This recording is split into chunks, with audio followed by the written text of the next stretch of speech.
Okay, hello, good afternoon. Today, along with Dr. Micah Corum, we are going to be talking about pragmatics and academic dishonesty. Now, if you don't know what academic dishonesty is, it's basically plagiarism. However, you can do the academic dishonesty from different perspectives. Let me explain that. For example, you can study how individual factors such as age or by gender influence academic dishonesty, or, however, you can study how the environment also influences academic dishonesty. But today we're going to be talking about academic dishonesty, and Dr. Micah Corum is going to be talking a little bit about social linguistics and how we are going to merge these two fields together. Okay, so when I was doing when I was reading the review of the literature of academic dishonesty in Puerto Rico, I realized two main problems. The first one, as you can see, is that we have a big problem of academic dishonesty in the island. The second one is that most of the research that has been done in Puerto Rico for academic dishonesty has been done using self-report surveys. And there is a problem with that methodology when you are doing academic dishonesty research. Now, I'm going to explain a little bit the reason why I'm not planning to use this methodology in my doctoral research.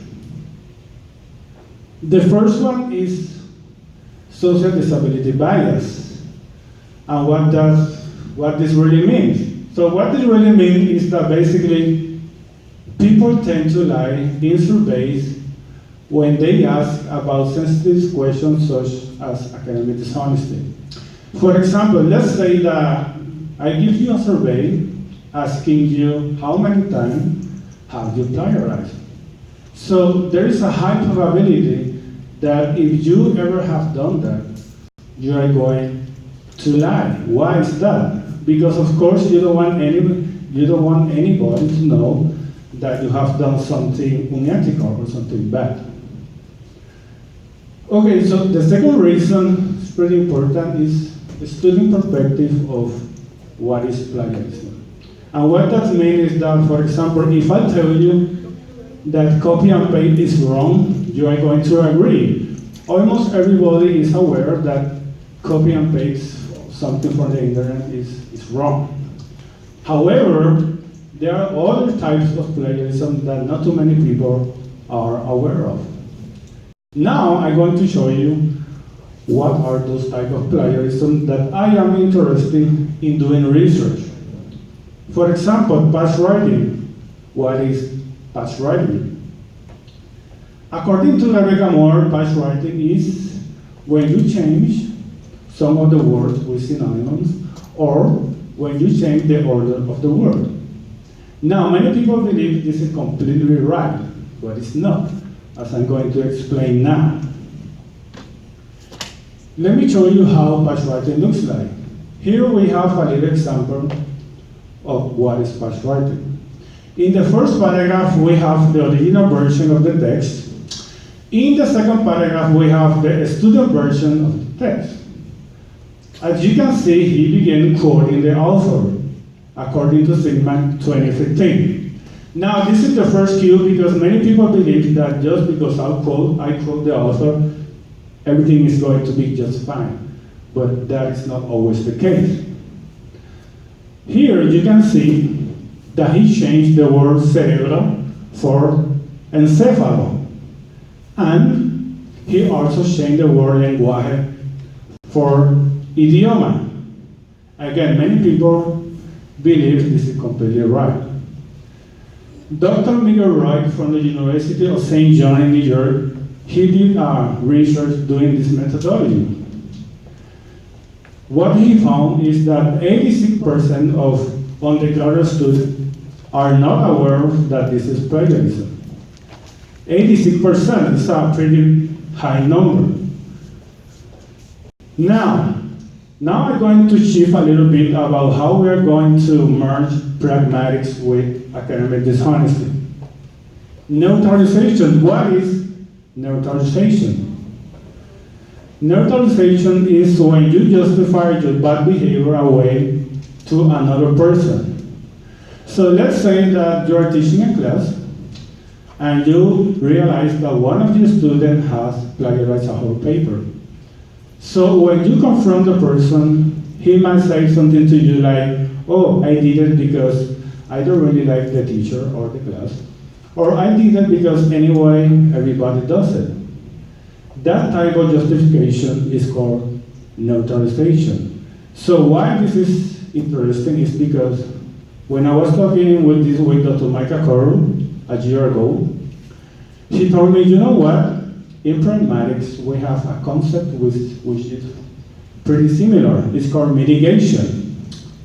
So now Dr. Corum is going to explain a little bit what is mitigation and how we're planning to merge academic dishonesty with sociolinguistics. So there's a volume that was put together by a team of linguists from University of Puerto Rico and Colegio. This edited volume is the conference proceedings of the Hispanic and Lusophone Linguistics conference from April 2017. And in this, one of the presentations that was published in the proceedings dealt with mitigation strategies that are specific or particular to Puerto Rican culture or Hispanic culture. There was one chapter that compared linguistic strategies in Mexican Spanish and Puerto Rican Spanish. And so we thought, well, that's interesting. If there are linguistic strategies, we're trying to deflect or lessen the severity of an argument, which is what mitigation is, how can we look into certain strategies that students use when they are accused of academic dishonesty? So Christian and I collected examples of linguistic examples that students have used when a professor has confronted them with this dishonest behavior or act. And the following examples are some of these linguistic forms. Like Christian had mentioned, a student might say, I didn't like the teacher and I knew I got caught. If I got caught, then nothing would happen. Or a number of students around me left their papers uncovered. There was nothing to do but cheat.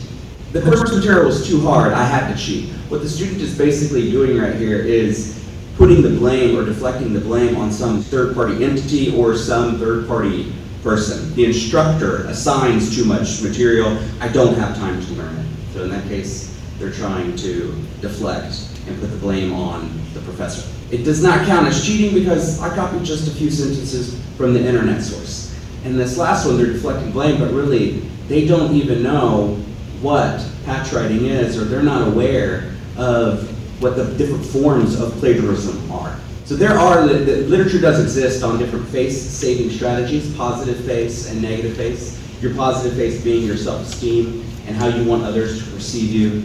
And then your negative face is not wanting to be burdened or put a burden on someone else. That would challenge their negative face.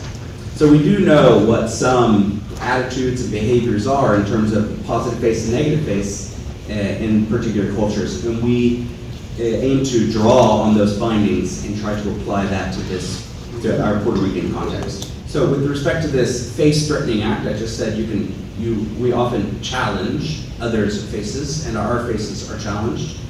And with respect to this confront, to the event in which you confront a student with possible unethical academic behavior, we want to try to clarify what the speech event would possibly be. So would that be characterized as a complaint? How does the teacher initiate that threat? Is it verbal? Do you ask the student to come to your office and then present the plagiarized work? Or do you write an email to the student or present to them a report, like from SafeSign or from Turnitin, that shows them that it's likely that you have committed a dishonest act? And then we're asking ourselves, when does this act really begin? Does it begin when the student plagiarizes and submits the work? Does the student know that she is challenging her own face, her positive face there, because she will be found out, or she will be confronted with this dishonest act? Or does the student not realize that she's committed a dishonest act, like what Christian was talking about earlier, and the real face-threatening act begins when the professor confronts the student? Now, when the professor confronts the student, he is challenging her face, her self-esteem. Because she wants to maintain her positive face, she has certain strategies that she can draw on. And we know from the academic dishonesty research that that's neutralization. So she's neutralizing.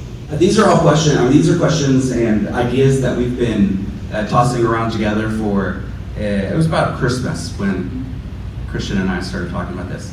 So we're presenting it today. It's still in its preliminary stages, but we'd love to hear comments from you about your own experiences with academic dishonesty and how you deal with that, types of neutralization strategies that your students have used. And with that, we will end, and we'll take questions, I think, at the end of the session.